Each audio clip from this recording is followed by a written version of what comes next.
Bonjour tout le monde, dans cette nouvelle vidéo nous allons vous expliquer de A à Z le montage de notre dalle bois. Alors nous avons déjà fait des vidéos, si vous nous suivez là, où on vous montre l'évolution de la construction de la dalle.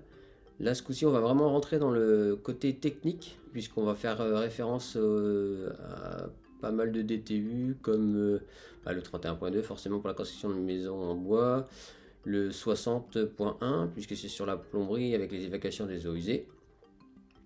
Il y aura aussi des références au CNDB, donc le Comité National pour le Développement du Bois, ainsi que le CSTB, Centre Scientifique et Technique du Bâtiment. On fait cette vidéo avec aucune prétention, puisque en fait tout ce qu'on va vous présenter c'est uniquement tiré de tout ce qui est doc officiel, on n'a rien inventé, on vous fait juste un condensé vraiment appliqué nous à la construction d'une dalle bois.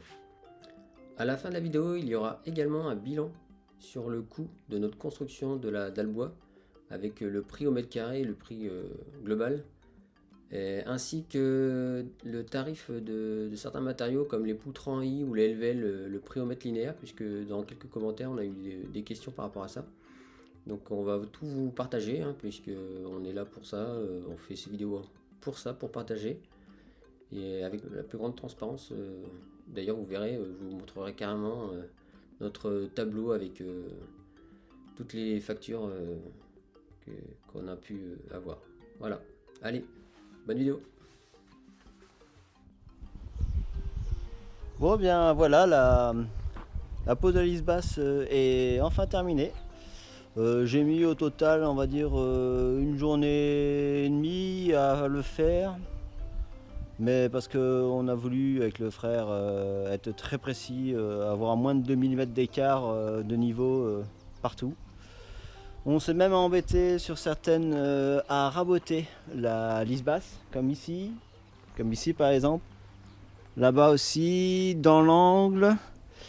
Et sur la lisse basse qui est au fond là-bas, on a aussi raboté parce qu'il y avait un écart qui était selon nous un peu trop élevé, mais quand même dans les tolérances du DTU.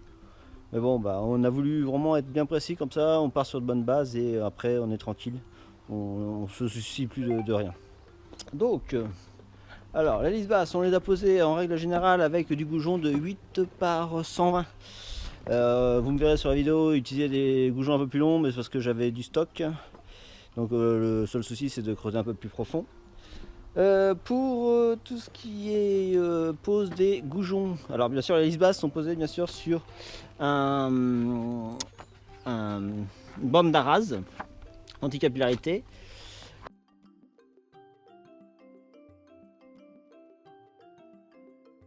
Lisse basse en classe 4. Donc pour info aussi, celle qu'on a rabotée, on a rajouté aussi du sel de bord pour la protection. Ensuite, dans chaque angle, nous avons, comme expliqué auparavant, mis un goujon au départ de 10 cm là, ensuite à 30 cm et ensuite à 1 mètre. Pareil ici. Voilà. Que dire de plus?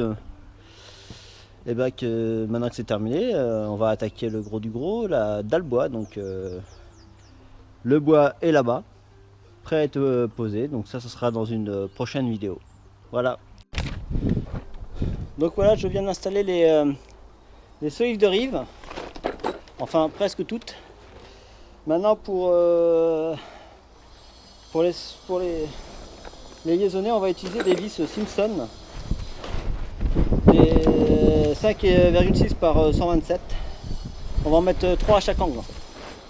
Donc j'ai mon petit plan, donc je vais commencer par l'angle là-bas, puis en avant.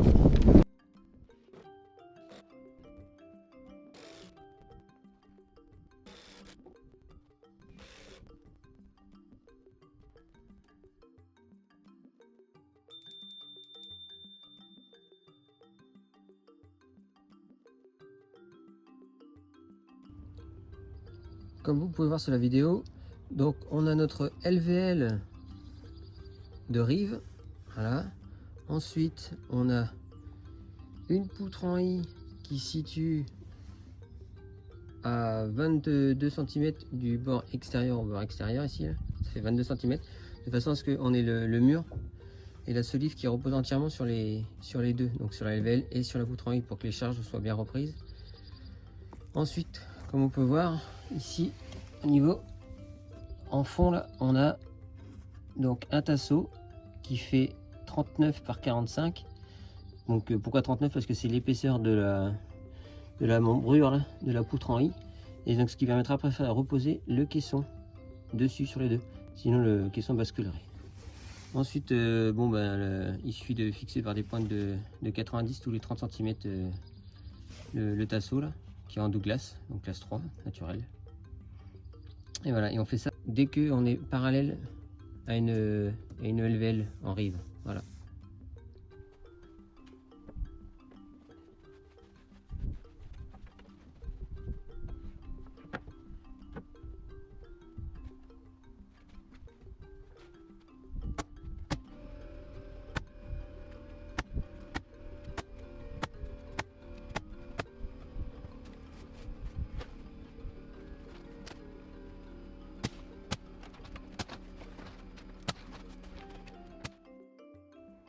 Voici un schéma explicatif pour la fixation de la LVL et du tasseau Douglas.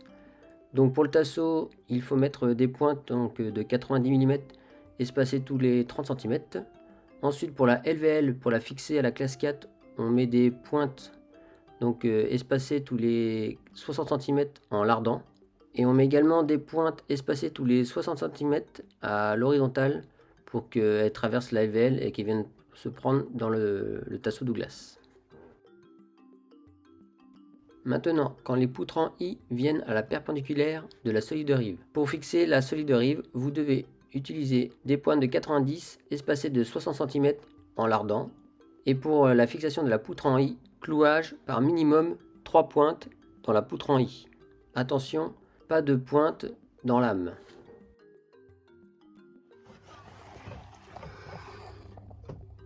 Alors avant de poser les caissons de fond, comme vous pouvez le voir, on a mis un film anti-thermite sur toute la surface donc du vide sanitaire. Il aura une double utilité. La première, donc c'est anti-thermite au cas où, même si en Bretagne on n'est pas trop impacté par les termites, mais bon, d'après la carte, les termites se rapprochent de plus en plus. Et en plus, ça évitera les remontées d'humidité par le sol, et donc ça évitera un taux d'humidité trop important dans le vide sanitaire, même si grâce à nos aérations, il sera bien ventilé, ce qui fait que dans le temps, on ne craint pas trop les phénomènes, l'apparition des champignons ou quoi que ce soit, ou de la condensation dans le vide sanitaire. Voilà. On aura une meilleure durabilité dans le temps pour la dalle bois.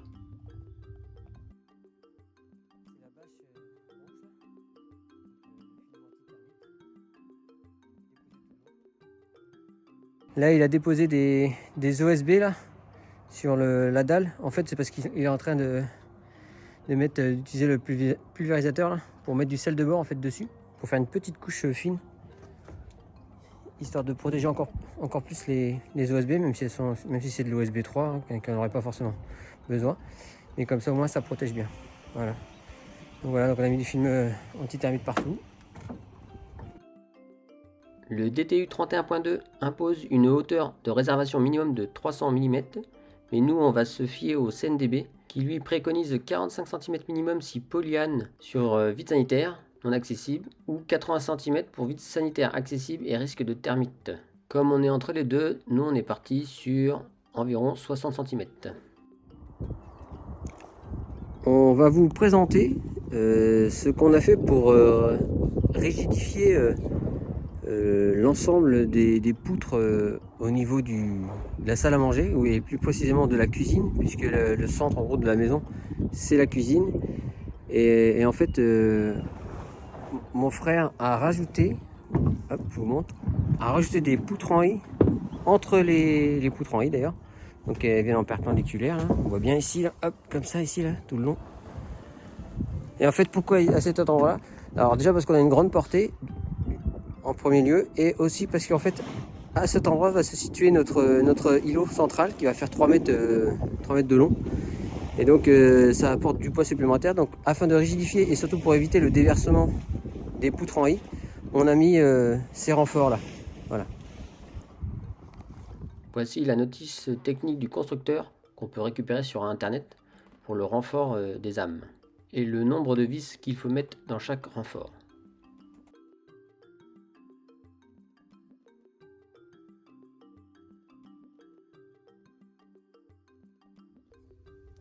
Donc comme vous pouvez voir, on met un cordon de joint de chaque côté là, sur les membrures des poutres en I là, hop, tout le long. Comme ça on va poser les plaques OSB dessus. Non seulement ça va les coller, ça va assurer une étanchéité. Et après par dessus, on va agrafer en plus les dalles de fond OSB, comme ça ça bougera plus et ce sera étanche.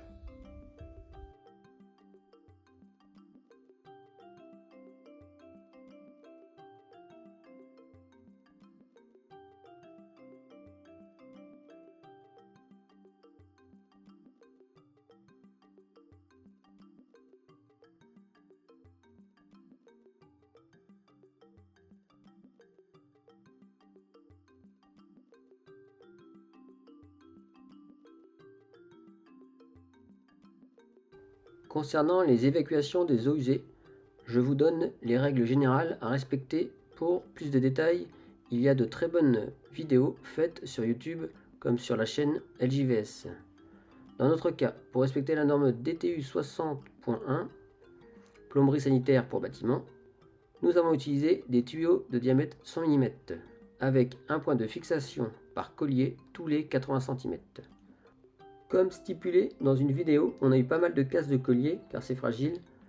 Donc nous avons fabriqué des colliers avec du feuillard pour être sûr que ça ne casse pas dans le temps. Ensuite, si vous avez des chutes comme la sortie des WC, après le coude, vous devez mettre un collier de fixation. Dans ce cas, le collier doit être positionné au minimum à au moins 15 cm du coude. Lorsque vous avez un Y pour regrouper deux canalisations, vous devez privilégier un raccordement avec un angle à 45. Pareil, en cas de virage à 90 degrés, vous devez privilégier deux coudes à 45 degrés pour une meilleure évacuation. Enfin, la pente doit être au minimum de 2 cm par mètre linéaire.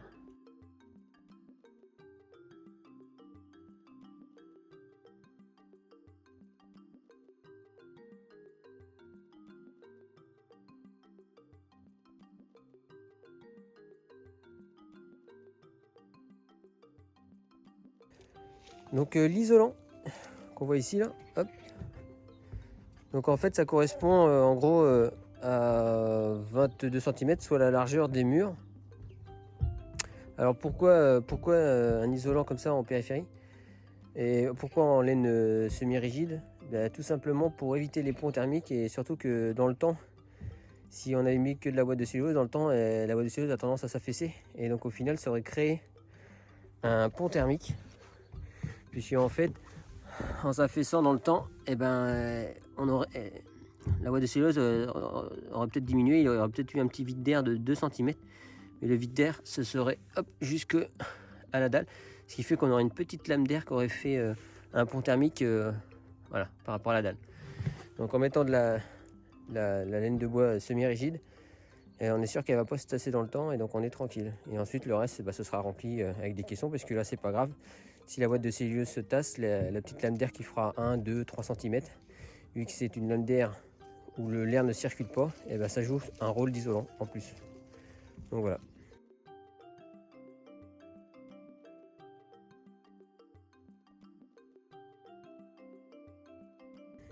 Donc il y en a partout sur la périphérie. Hop. Voilà. Compris le principe.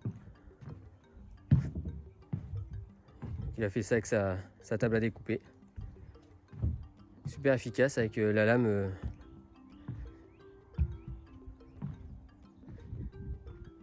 Voilà.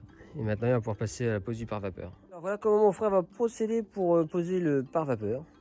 Donc en fait il met en périphérie de la dalle un scotch double face.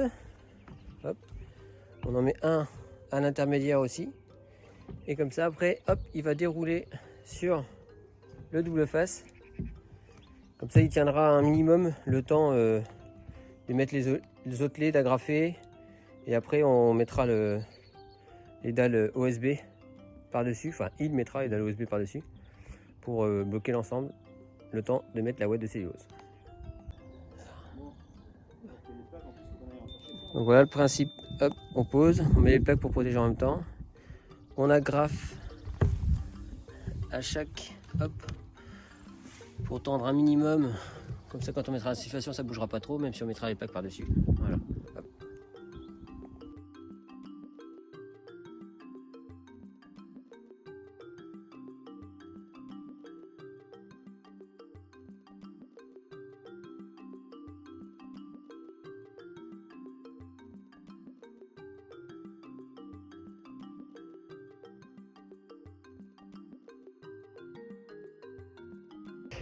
Ensuite, au niveau des tout ce qui est évacuation d'eau, par exemple, ici, vous voyez, hop, on a acheté des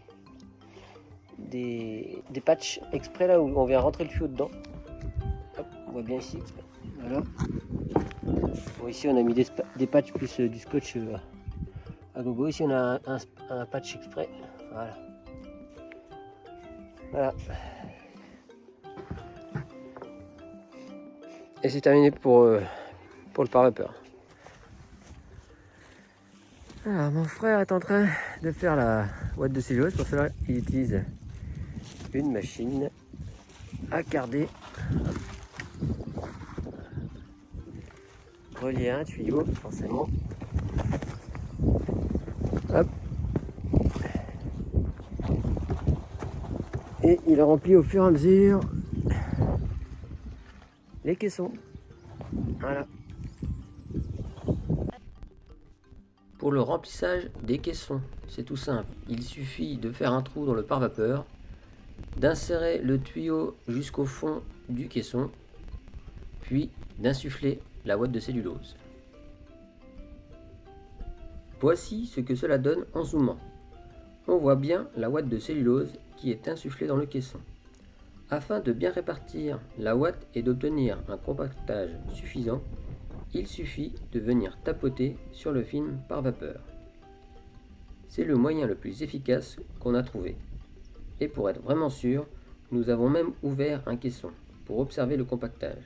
Maintenant, si vous comptiez faire pareil que nous, voici le calcul pour la quantité de watts à prévoir.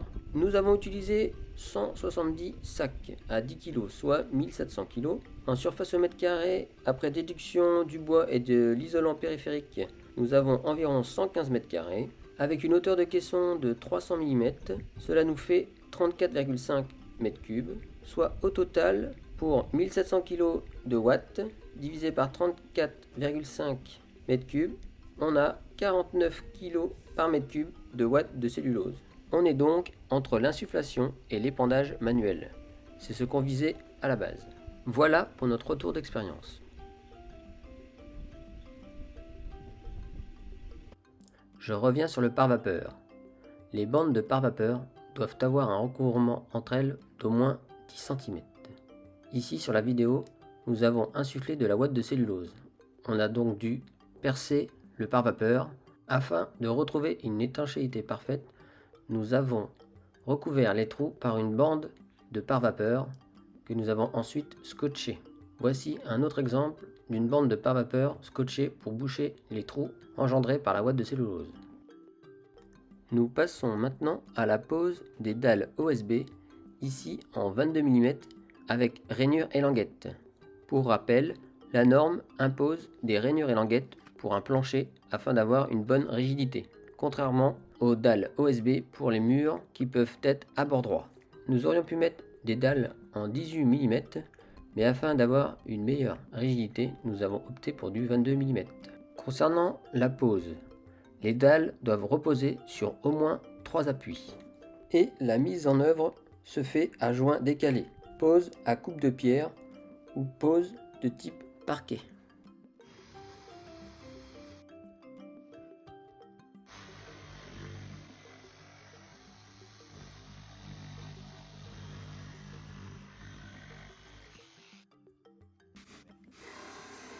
Pour le passage des gaines et des tuyaux, nous avons tout simplement utilisé une scie sauteuse pour découper le trou. Et quand la gaine était suffisamment petite au niveau du diamètre, nous avons utilisé des scie cloches.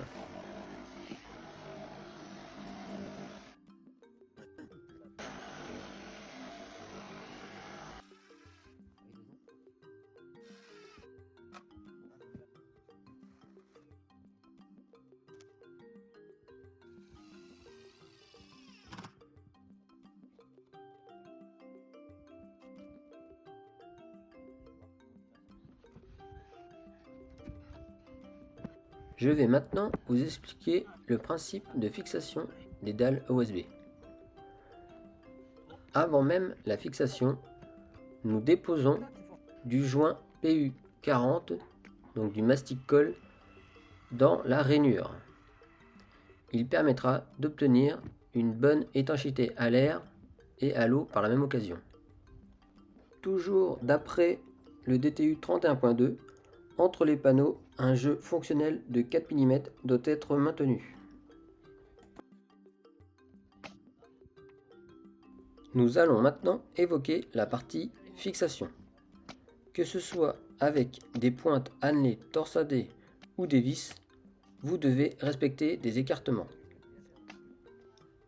Comme vous pouvez voir sur le schéma, l'écartement sur la périphérie de la dalle doit être de 150 mm maximum et de 300 mm maximum en partie courante. Les fixations doivent se situer à au moins 8 mm du bord, 10 mm étant conseillé. Pour nous aider, nous utilisons une règle de maçon où nous avons tracé en bleu l'écartement de 150 mm et en rouge celui de 300 mm.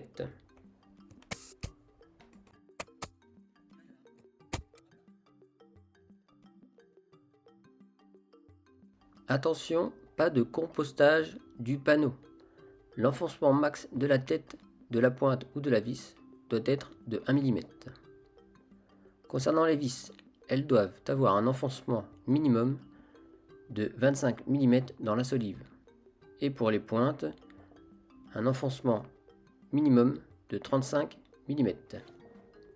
Si vous utilisez des pointes, alors vous devrez rajouter des vis aux 4 angles ainsi qu'à mi-longueur.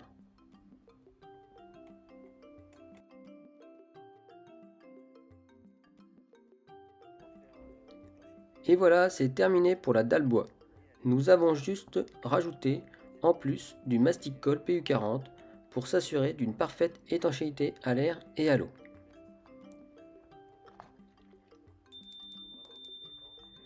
Et au niveau des passages de gaine ou des tuyaux, nous avons mis du scotch par vapeur spécial OSB. Ici, il s'agit de la marque Tescon Vana, mais nous utilisons aussi la marque Siga en version verte Rissan.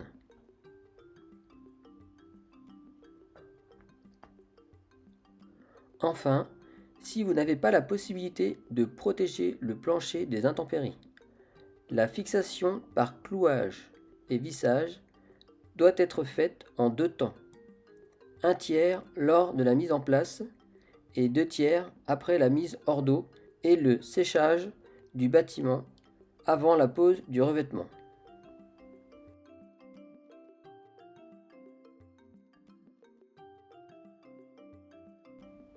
Donc voilà, comme annoncé au début de la vidéo, on passe au bilan.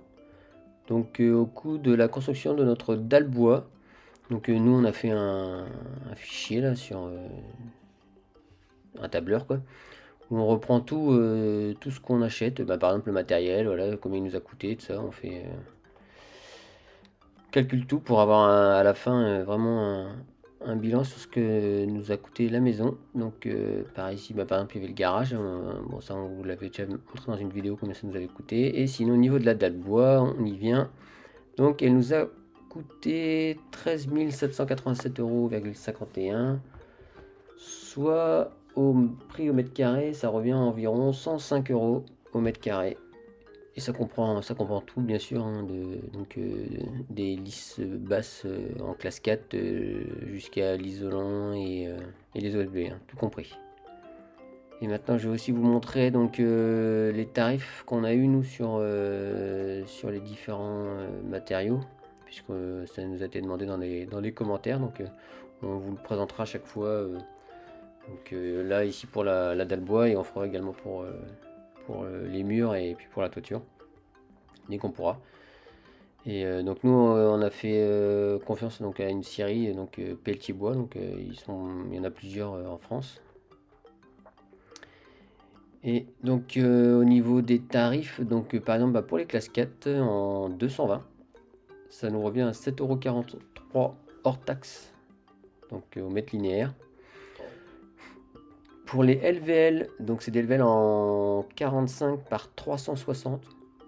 Donc bon là le mètre cube ça va pas trop vous parler, mais en mètre linéaire ça revient à 19,59 € au mètre linéaire, TTC. Ensuite qu'est-ce qu'on a? Les panneaux USB 3, donc en 12 mm, 9,95 € au mètre carré, 18 € du mètre carré pour les 22 mm. Donc ça c'est vraiment ça qui a vraiment augmenté hein, dans les prix depuis le Covid là. Parce qu'avant, par exemple en 18 mm de souvenirs, on pouvait les toucher à 9 € et les 12 mm et nous revenaient à 6 € TTC je crois. Mais bon, la crise est passée et tout a augmenté. Et sinon les poutres en I, donc des 60 par 360, donc la marque Steico, ça nous revient à 10 €, donc 12 € TTC au mètre linéaire. Donc ça, agréablement surpris puisque sur le site de Steico, c'est pas ce prix là qui est affiché, mais beaucoup plus.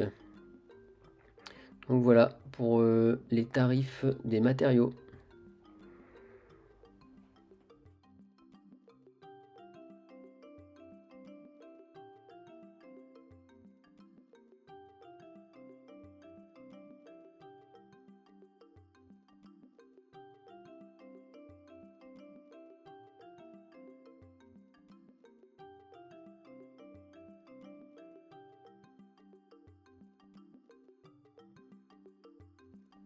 Et voilà, merci de nous avoir suivis dans cette vidéo un peu longue, je le reconnais.